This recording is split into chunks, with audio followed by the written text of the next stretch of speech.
Olá, tudo bem? Estamos aqui para dar continuidade ao nosso estudo sobre o Atos dos Apóstolos e hoje nós veremos o texto sobre Pentecostes. Então vamos lá. Bom, primeiro nós precisamos saber o que é o termo, o que significa o termo Pentecostes. Esse termo significa quinquagésimo, não é? Então, por quê? Porque essa festa se celebra 50 dias depois da Páscoa. Então, como é 50 dias, então no 50º dia se celebra Pentecostes. É uma palavra grega e quer dizer simplesmente isso, 50º. Né? Então, é importante a gente pensar que o Pentecoste, dentro do cristianismo, é a celebração da vinda do Espírito Santo sobre os apóstolos, sobre os seguidores e as seguidoras de Jesus, e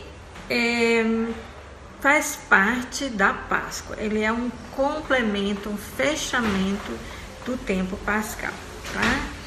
Mas é interessante que essa festa cristã, chamada de Pentecostes, ela não começou no cristianismo. Essa é uma festa judaica, não é? Que ao longo da vida de Jesus deve ter sido celebrada por Jesus, por seus seguidores, tá? Então, em grego se chama Pentecostes, mas em hebraico, que é a língua de Jesus, se chamava Shavuot, que quer dizer a festa das semanas. E por que significa Shavuot? Shavuot significa apenas semanas, não é? E era chamado de festa das semanas porque era celebrada 7 semanas após a Páscoa. Então, se passava 7 semanas desde o dia da Páscoa, com 7 semanas dá 49. E no dia seguinte, então, para completar as 7 semanas, se celebrava essa festa, não é, chamada Shavuot. É interessante porque que tinha que ser no dia seguinte, porque era costume em Israel, e ainda hoje, começar a contar o dia a partir do pôr do sol, tá? Então, o dia se começa a partir do pôr do sol e vai até o outro pôr do sol. Então, tinha que ser assim para fechar todas as 7 semanas, não é? E eram 7 semanas porque esse número 7 é muito simbólico, é um número que quer dizer a universalidade, a plenitude, a totalidade. Então, tanto no cristianismo quanto no judaísmo, Pentecoste é uma festa pascal. Ela faz parte da Páscoa. Então, eu não posso separar a ressurreição de Jesus da vinda do Espírito Santo. Assim também, os judeus não conseguem separar a Páscoa, que é a saída do Egito, daquele dom da Torá, que é o dia, não é? Então, eles comemoram esse dia em que Deus deu os mandamentos, a Torá, a lei para Israel, lá no Monte Sinai. Então, Pentecostes celebra isso. Esse dia a Páscoa se completa com o dom dos mandamentos, com o dom da Torá. E por quê? Porque eles pensavam assim: não adianta ser livre do faraó do Egito se a gente continua livre, escravo do egoísmo, escravo dos maus desejos, das más inclinações.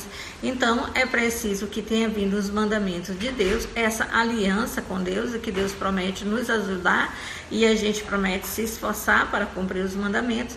Então, isso aí nos dá uma libertação mais integral, mais do que uma libertação da escravidão do faraó. É fundamental uma libertação daquela escravidão do nosso coração, da escravidão do nosso mundo interior, não é? Então, não adianta ser livre fora se dentro de si, se é escravo de muita coisa. E eles acreditavam que o dom da aliança e o dom dos mandamentos nos libertava de todas essas coisas que ia além da escravidão material. Então, no judaísmo se costuma chamar a festa da Páscoa de pães ázimos, não é? Porque realmente foi a junção de duas festas.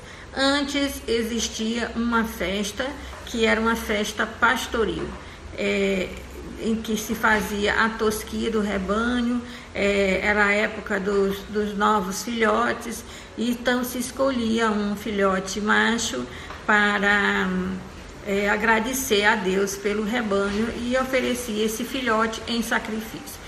E o sangue desse cordeirinho, ele era espalhado no acampamento para evitar aproximações de maus espíritos, se acreditava, né? Então, e para não ter azar no rebanho, para o rebanho não morrer, então se aspergia o rebanho, se aspergia todas as pessoas. Era uma antiga festa que nem sequer ela tem origem judaica, mas possivelmente a origem dela é ali num povo próximo do Sinai, que é Madian, não é? Ou Midian. Então, existia essa festa pastoril, e também quando eles deixaram de ser nômade, eles ficaram numa terra e eles podiam plantar e colher, então a festa da colheita do trigo, eles também faziam uma coisa muito interessante, um agradecimento a Deus pelos novos grãos, um pedido de permissão a Deus para poder usufruir dos novos grãos. E então eles jogavam fora todo o fermento, e olha, não tinha esse pozinho que a gente compra no supermercado, não é? O fermento era a massa, a mesma massa que se colocava para azedar. No Nordeste é muito comum a puba, não é? Que se coloca para apodrecer, né? Então, azeda, leveda, certo? Então, o que é o fermento? O fermento é a massa azeda, não é? A massa azedada, levedada. E essa massa que é azedada, que é levedada, ela é colocada um pouquinho na massa que não é levedada, que não é azedada, e aí ela fermenta aquilo todo, né? Então o fermento é isso, é a massa azeda do ano passado. Então para eles o ano começava já nessa época em que se colhiam o trigo principalmente, e a cevada, não é? Os grãos, e ali começava o ano novo, e então começava com isso, dizia, nós não podemos usar no ano novo uma massa do ano anterior. Então eles passavam uma semana comendo pão sem fermento, porque o fermento era do ano anterior e tinha sido jogado fora para começar tudo de novo. Então levava uma semana para nova massa ficar azedada. E aí, durante aquela semana, eles não comiam nada fermentado. Então, essas festas eram festas, primeiro, pastoril, quando eram nômades, quando estavam andando pelo deserto, vários povos, não só Israel, né? Não só os hebreus. E depois, quando eles têm um lugar para morar, quando eles estão dentro de uma terra, aí eles fazem a festa também do pão ázimo, que é a festa de um ano novo, do ano novo agrícola, não é? Então, juntaram depois essas duas festas e ficou junto, chama Páscoa, não é? Por causa do cordeiro, mas as pessoas podem chamar Páscoa ou pães ázimos, que é a mesma coisa. Certo? Os judeus hoje em dia, eles chamam apenas de pães ázimos, não chamam mais de Páscoa, porque Páscoa é só quando tem o cordeiro.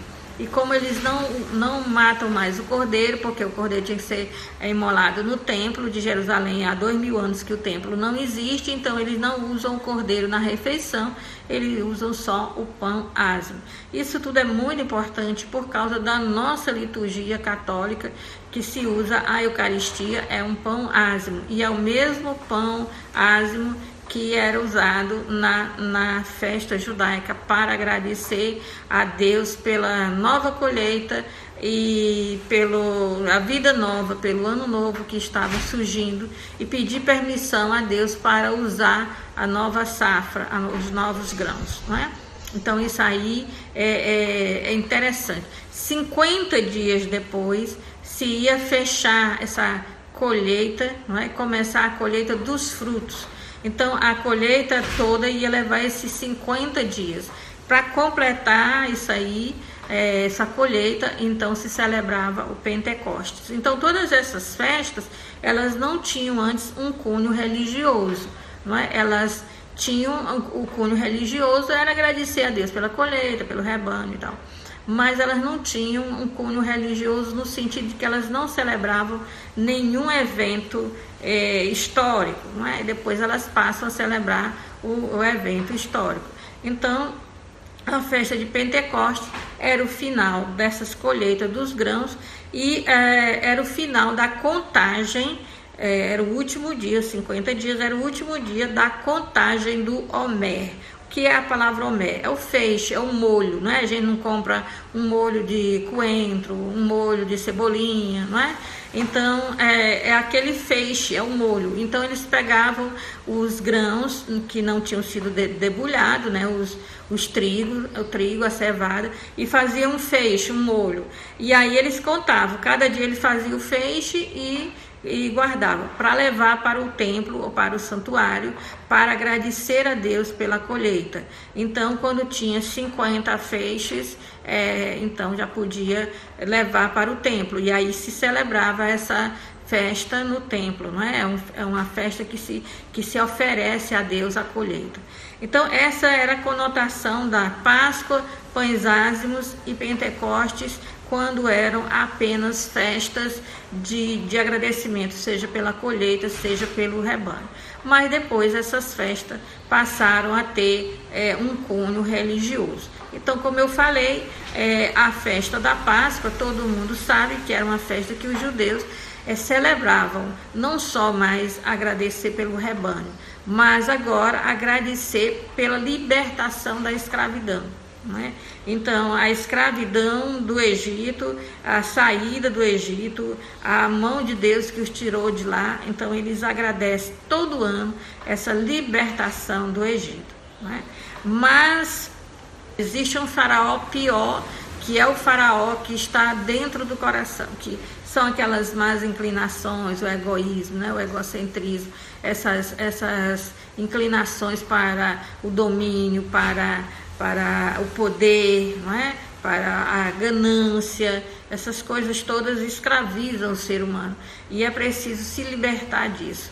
Então, eles passaram a celebrar nesse 50º dia, nesses 50 dias depois da libertação do Egito, a libertação do coração através do dom da Torá, do dom da lei, do dom dos mandamentos, da forma como ele foi dado no Monte Sinai para os hebreus que estavam ali, não é? Então, com o passar do tempo, também se celebrava não só o dom da lei no Sinai, mas também a aliança que Deus fez com Noé. É muito interessante que em toda aquela parábola do dilúvio, a parábola de Noé e do dilúvio, no final do dilúvio, Deus faz uma aliança com toda a humanidade, e não só com a humanidade, mas com toda a criação, não é? Que Deus promete que não haverá uma destruição da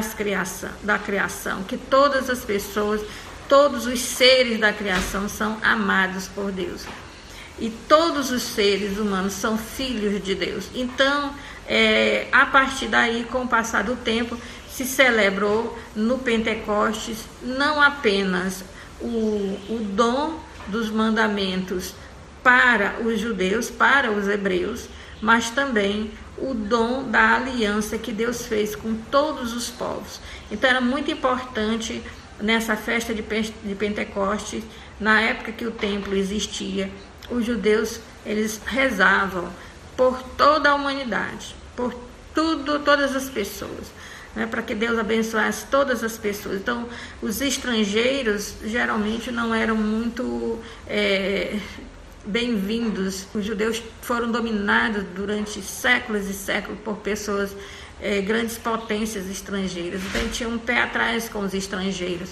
Mas na festa de Pentecostes, todas as pessoas, de qualquer que fosse a nação, de qualquer povo do mundo, era bem-vindo para celebrar com eles, porque eles acreditavam que o dom da Torá no Sinai não era só para os hebreus. É claro que os mandamentos não são só para os hebreus. É claro que não matar não é só os hebreus que têm que seguir isso. Todo mundo tem que seguir, não é?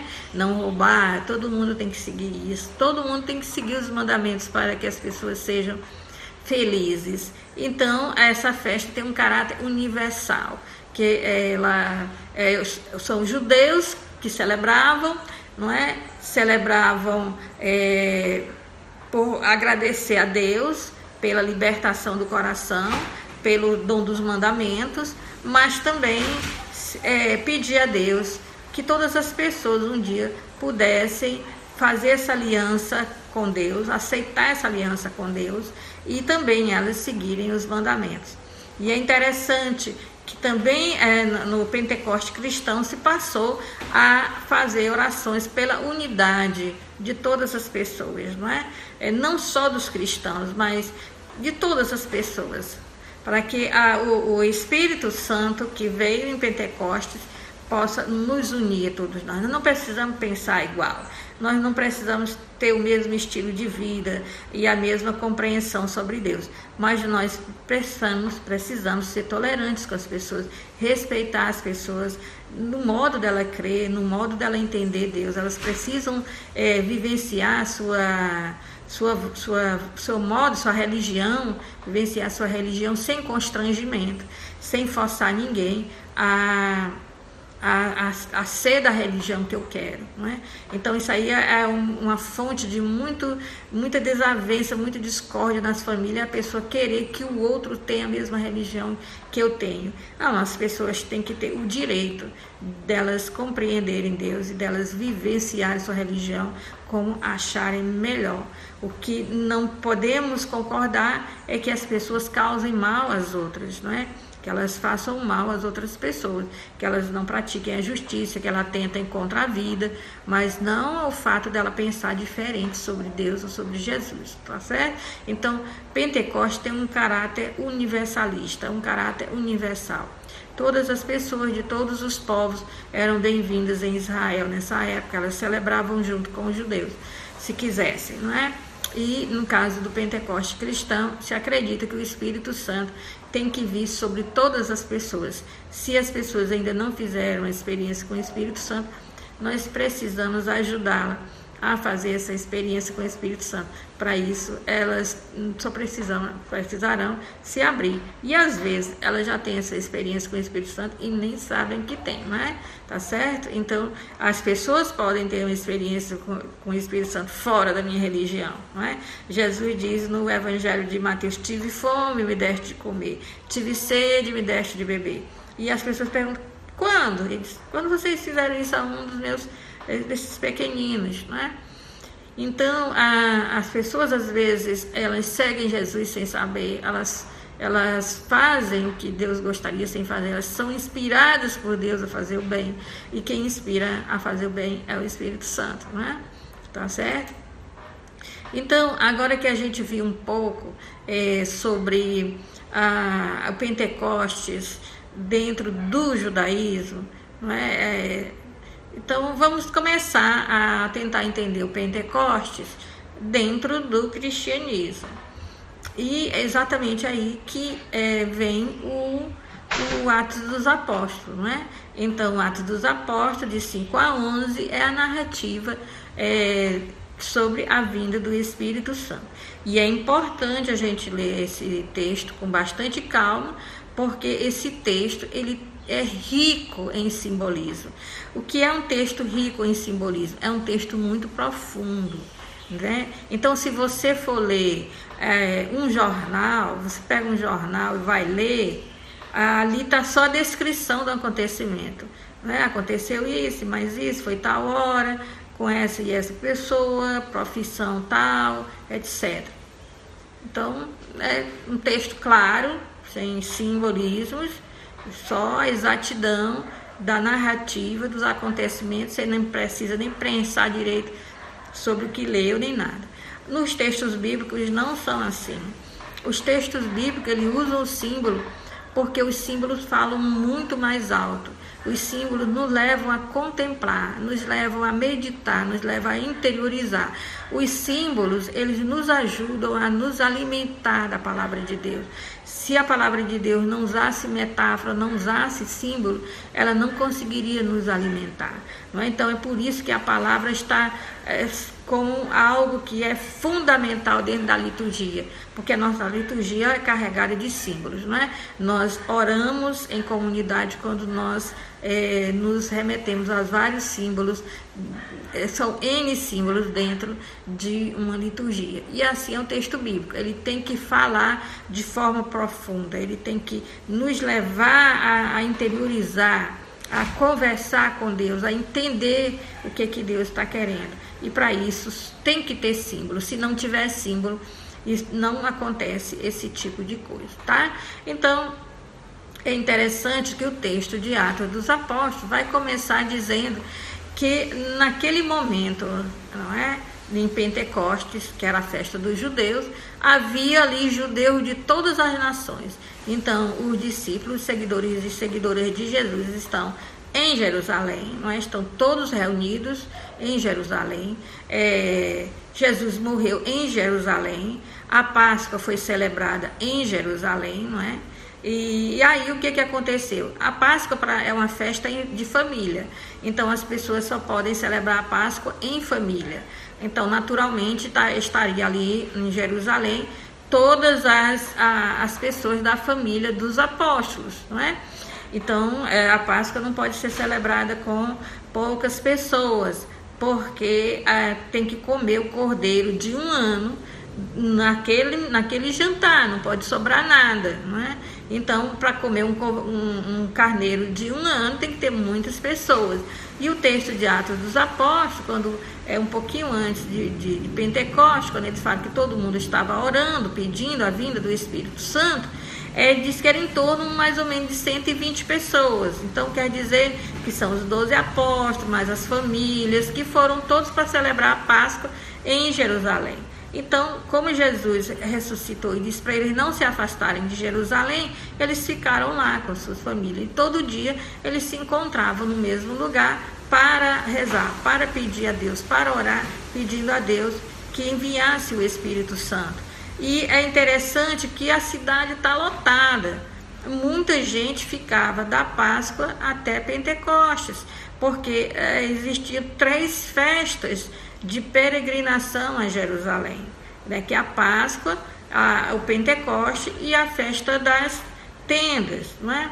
Então, dessas três festas, nessas 3 liturgias, as pessoas têm que ir celebrar em Jerusalém. Então, o que acontece? Quando as pessoas vêm de muito longe, de países muito distantes, elas já ficam ali, elas vêm, não é? Celebram a Páscoa e ficam os 50 dias para celebrar o Pentecoste e depois ir embora. E isso não é problema, porque antigamente se levava às vezes meses e meses numa viagem, não é? Dependendo da distância. Não havia carro, né? Quando era mais longe, viajava de navio e tinha que parar em vários portos e tudo mais. Então, as pessoas tinham que levar meses para fazer uma festa, uma peregrinação dessa, se elas morassem muito longe. Então, ali tem judeus, né? O Lucas, o autor do Atos dos Apóstolos, diz que tem judeus de todas as nações. E esses judeus espalhados pelas nações se chama de diáspora. Então, um judeu, ele pode ser um judeu da terra de Israel e um judeu da diáspora, ou seja, um judeu que está fora de Israel, em algum país que não é Israel. Então, os judeus que nasceram no Brasil, eles são judeus da diáspora, são judeus que estão numa nação que não é Israel, tá? Então, é interessante porque o texto vai dar uma lista de vários povos que estavam presentes ali. No Atos 2:9, diz assim: nós que somos partos, medos, elamitas, habitantes da Mesopotâmia, da Judéia, da Capadócia, do Ponto, da Ásia, da Frígia, da Panfilha, do Egito, da parte da Líbia próxima de Cirene, e os romanos aqui residentes, judeus e prosélitos, cretenses e árabes. De judeus, são todos judeus, não é? Que estavam espalhados pelas nações. É claro, se eles estão em Israel para celebrar o Pentecostes, é claro que são judeus, não é? Então ele é judeu que cumpre essa festa, essa questão da peregrinação até Israel para celebrar a Páscoa e o Pentecostes, certo? Então, o que significa essa lista? Essa lista, ela contempla os 4 pontos cardeais, não é? Por exemplo, a Capadócia e todas essa região da Capadócia, esses países próximos da Capadócia, ficam no norte, em cima, não é?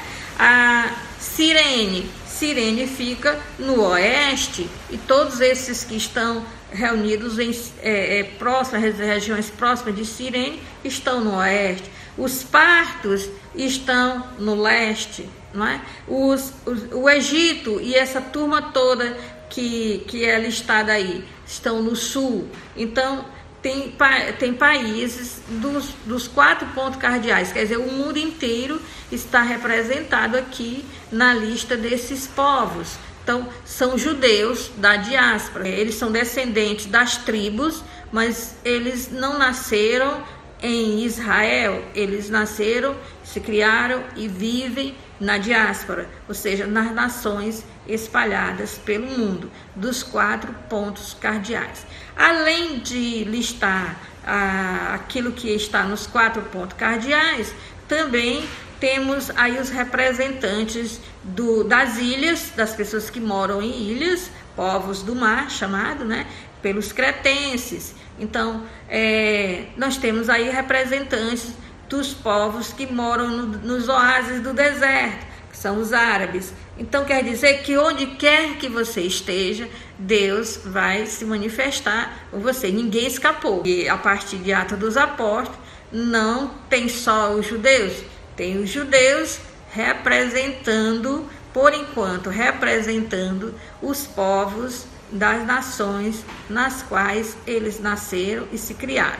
Mas, com isso, se está dizendo que é um sinal de que todos os povos serão alcançados e poderão fazer essa experiência com o Espírito Santo.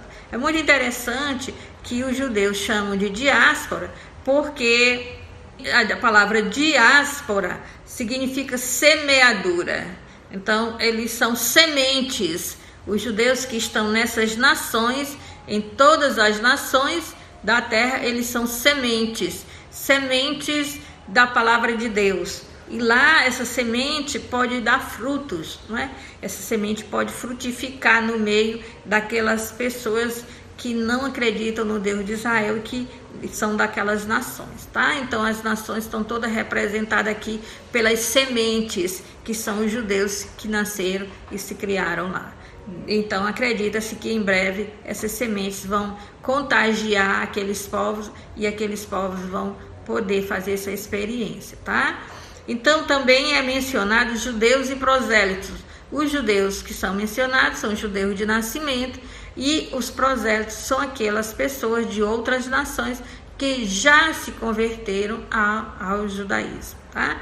Então é interessante que depois de dizer que todas as nações da terra, que havia judeus ali, judeus de todas as nações da terra, o texto passa a falar, não é, dos fenômenos que acontecem. Depois de dizer que os discípulos estavam reunidos no mesmo lugar, menciona então os fenômenos ou a teofania. Então diz no versículo 2: de repente veio do céu um ruído como um vento forte que encheu toda a casa em que se encontraram. Então apareceram línguas como de fogo que se repartiam e pousavam sobre cada um deles. Todos ficaram cheios do Espírito Santo. Então, o que é teofania? Teofania, ao pé da letra, quer dizer uma manifestação de Deus. Tá? É quando Deus se manifesta. Mas aí Deus se manifesta, mas ao mesmo tempo ele não é visto. É uma forma de Deus se mostrar, eu estou aqui, mas você não pode me ver. Então, como é a teofania? A teofania é quando Deus se manifesta através dos fenômenos da natureza, certo? E é interessante que as teofanias que são descritas aqui, como o vento, o ruído e o fogo, são as teofanias que estão mesmo narradas lá quando Moisés ele recebeu os mandamentos no Sinai. Em Êxodo 19, 16 e Êxodo 20, 18, fala que houve trovão, que é a voz, né? Então, quando você ouvir o salmo, a voz de Deus sobre as águas, a voz de Deus quebra os cedros do Líbano, está falando de trovão. Então, trovão em hebraico é bat kol, quer dizer o eco da voz de Deus. Então, para eles, os antigos, quando havia trovão, era Deus que estava falando, não é? Então, trovão, os relâmpagos, tremor de terra e o fogo. Então, essas coisas estavam presentes, os fenômenos, né, da natureza, que eles compreendiam como sendo manifestação de Deus, estavam presentes tanto lá no Monte Sinai, quando Moisés recebeu os mandamentos, e também estavam presentes na vinda de Pentecostes. Não é? Então, obviamente, é uma forma de dizer que Deus se manifestou, que houve uma teofania. Deus se manifestou ali, Deus se disse ali, Deus estava presente ali. Deus está presente no seu dia a dia, no seu coração, fala com você, não tem terremoto nenhum, né? Não tem fogo nenhum. É uma forma dos antigos dizerem, não é? Que Deus estava ali, que Deus estava presente, não é? Então, é muito interessante que na época em que o Atos dos Apóstolos está sendo escrito, havia uma tradição de contar como foi os eventos do Sinai, essa doação do dom da lei. E essa tradição depois foi escrita num livro que chama-se Êxodo Rabá. Lucas deve ter conhecido essa tradição, certo? Então, essa tradição que depois foi escrita dizia assim, que lá no Sinai, na hora que Deus deu os mandamentos para Moisés, todo o povo ouvia as vozes, ou seja, os trovões, não é? Que não era só a voz de Deus, mas vozes. Então, eles ouviram várias vozes. Então, eles ficam preocupados como é que foi Deus que falou lá no Sinai e eles ouviram vozes. Será que existia mais de um Deus? Isso é impossível, só tem um Deus. Então, o que acontecia? Então, teve um rabino que disse, não, a voz de Deus se repartia e se dividia em 70 vozes, em 70 línguas, para que todos os povos ouvissem.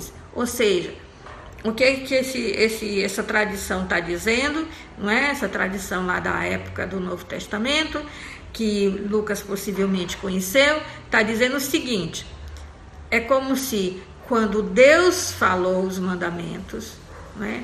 Aí a voz de Deus era um fogo, era uma bola de fogo. E aí essa bola de fogo, ela começou a se dividir em pequenas chamas, pequenas fagulhas, não é?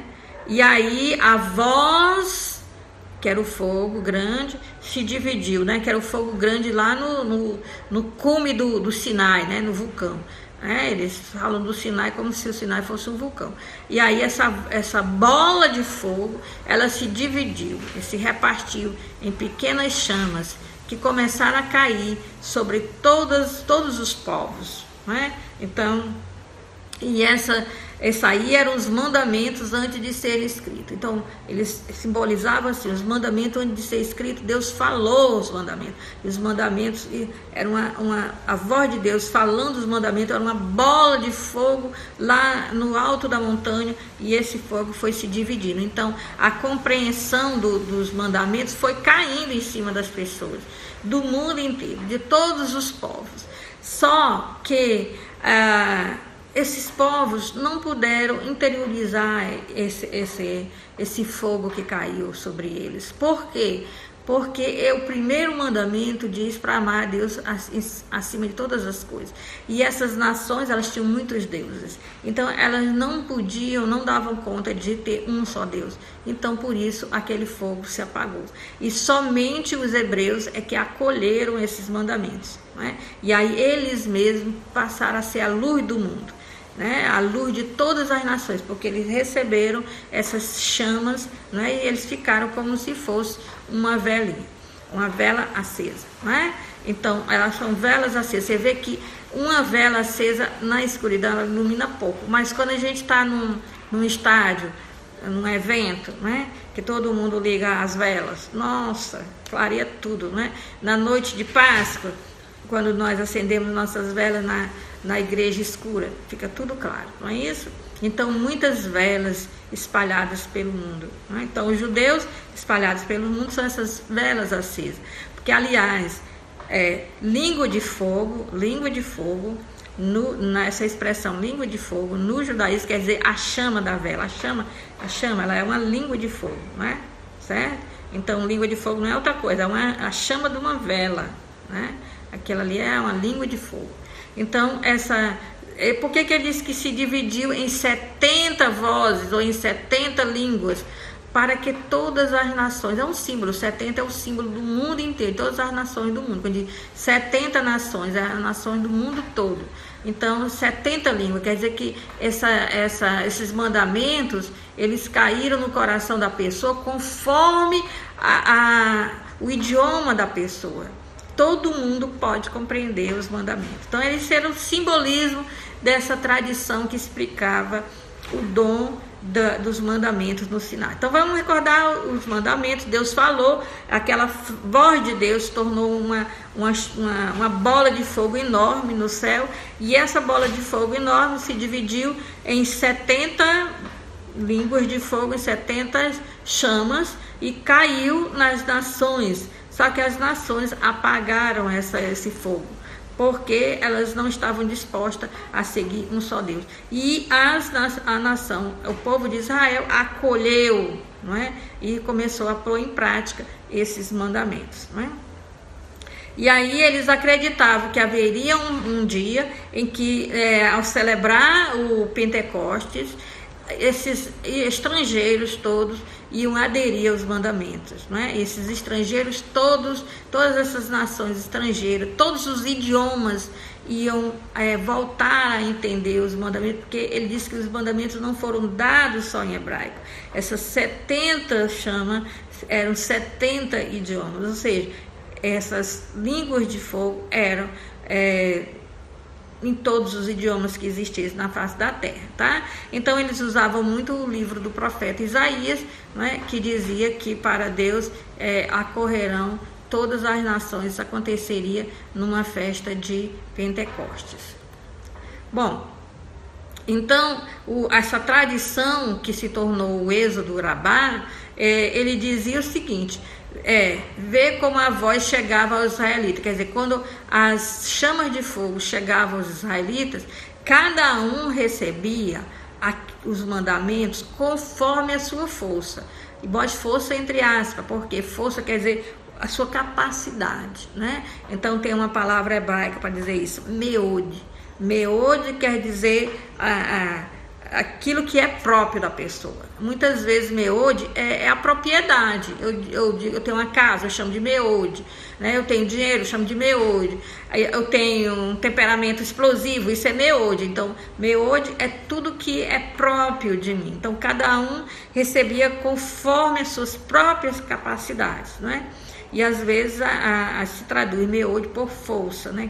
Então, as crianças, segundo a sua força, segundo as suas capacidades. As mulheres, segundo a sua capacidade. E até Moisés, segundo a sua capacidade. Quer dizer o seguinte, que os mandamentos, eles podem ser cumpridos por todas as pessoas, de acordo com as suas próprias capacidades, de acordo com aquilo que lhe é próprio. É claro que uma criança vai cumprir o mandamento de não matar. Ela vai evitar de ficar matando os bichos a troco de nada, atirando nos passarinhos, de pedra nos passarinhos, matando os bichinhos, matando uma lagartixa sem precisão.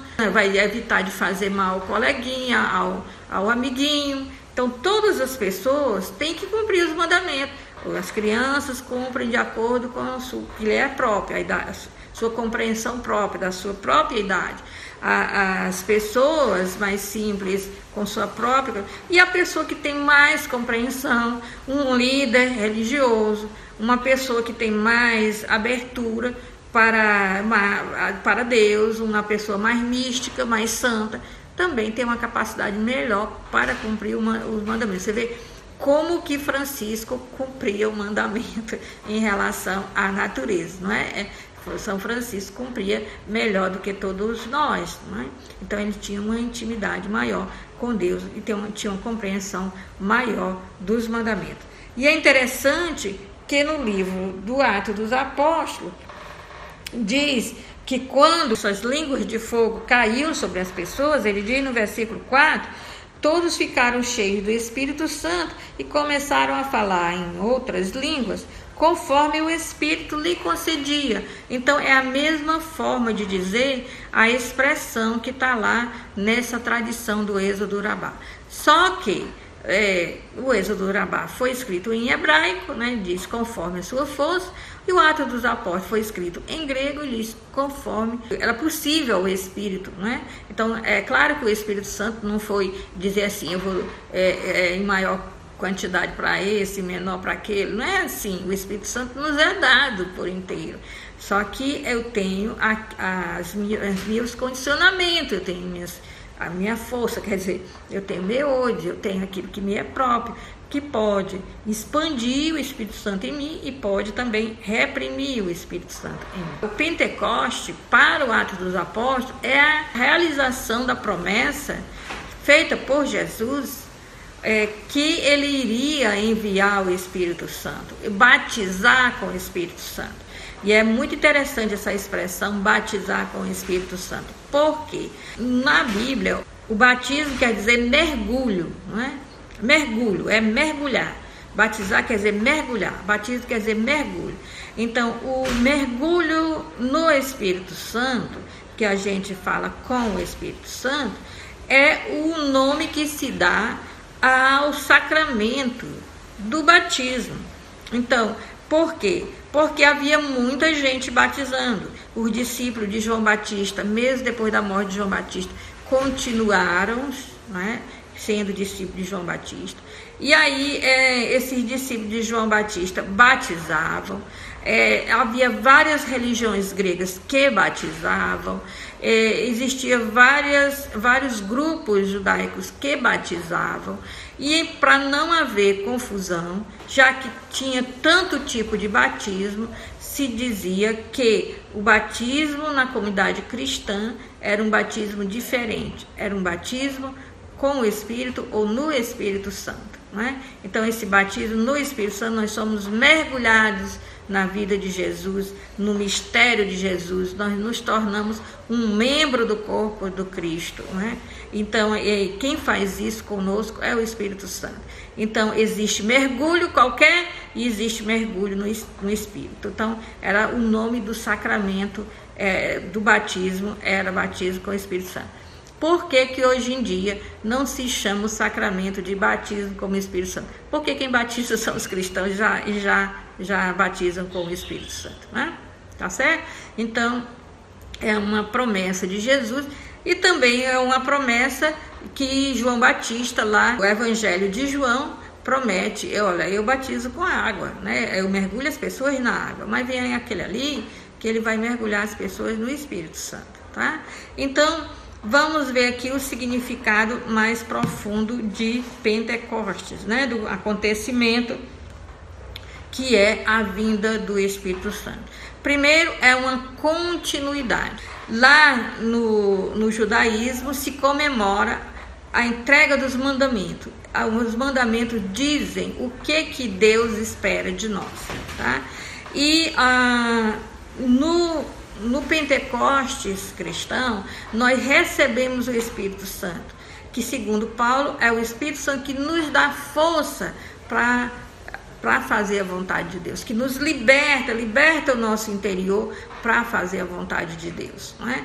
Nos faz filhos de Deus que fazem a vontade de Deus, faz porque o coração é movido a fazer, não é? Então, é a nossa libertação. Então, se os judeus achavam que o dom dos mandamentos já era uma libertação, imagina então o dom do Espírito Santo, não é? Então, é um papel central, o papel do Espírito Santo em Pentecostes, não é? Que é aquele que nos liberta realmente para sermos livres, filhos de Deus. O Pentecoste tem a ver com a vida de Jesus, ele liga a vida de Jesus e a vida da igreja, então a vida da igreja não pode ser separada da vida de Jesus. A igreja é o corpo e Jesus ressuscitado é a cabeça desse corpo, desse mesmo corpo. Ou seja, o Espírito Santo que moveu Jesus, não é? É o mesmo que moveu a igreja, que move a igreja. Então, o que acontece? O Espírito que inspirou Jesus a fazer todo o seu ministério, morrer e ressuscitar, é o Espírito que é dado à igreja, tá? Então, nós estamos vinculados à vida de Jesus. Nós não podemos separar o Espírito Santo de Jesus Cristo. Quando eu digo Jesus Cristo, eu estou dizendo Jesus é o Cristo. Eu estou dizendo Jesus é o ungido. Ungido de quem? Por quem? Pelo Espírito Santo. Então, quando eu falo Jesus Cristo, eu já falei Espírito Santo. Eles não podem ser separados. E assim também, a vida da igreja não pode ser separada da vida de Jesus, porque Jesus deu à igreja o mesmo Espírito que o ungiu para tudo, não é? E aí é que está, esse Espírito nos leva à comunhão eclesial, ele nos faz membro, ele nos dá a membridade, nós nos tornamos membro do corpo de Cristo, membros um dos outros, somos membros de um só corpo. E também, então, ele nos dá a comunhão entre nós e com Cristo, e a partir de Cristo com o Pai, e também nos leva à missão, não é? Então, veja que desde o início, o Pentecoste, desde o judaísmo, ele tem a ver com todas as nações. Então, o Espírito nos foi dado para que nós pudéssemos levar esse evangelho de Jesus, essa libertação integral que Jesus traz para todas as pessoas, de todos os povos, de todas as nações. Então, ao mesmo tempo que nós somos reunidos como membros de Cristo, nós somos enviados para fora, não é? Para além de muros, para além da cidade de Jerusalém, para além do nosso ser, para doação de si em missão, para que todos possam realmente seguir o Cristo. E tem mais, seguir o Cristo muitas vezes não é a pessoa se tornar membro da igreja. O fato de eu ser membro da igreja, de eu ser católica, não faz de mim uma pessoa que seja seguidora de Jesus. Posso ser cristão da boca para fora. E também a pessoa que não está dentro da igreja, muitas vezes é seguidora de Jesus, sem ser cristã, não é? Então, Jesus mesmo já deixou isso bem claro, não é? Então, vamos lá. Após a descida do Espírito Santo, aí nós vamos ter o discurso de Pedro. E o discurso de Pedro é muito importante, porque ele vai explicar o significado do Pentecostes, tá? A primeira coisa que ele vai dizer é que o Cristo que foi crucificado foi ressuscitado pelo Pai e está exaltado, está do lado do Pai. E isso é uma coisa muito importante, porque o crucificado era tido como um maldito, uma pessoa que estava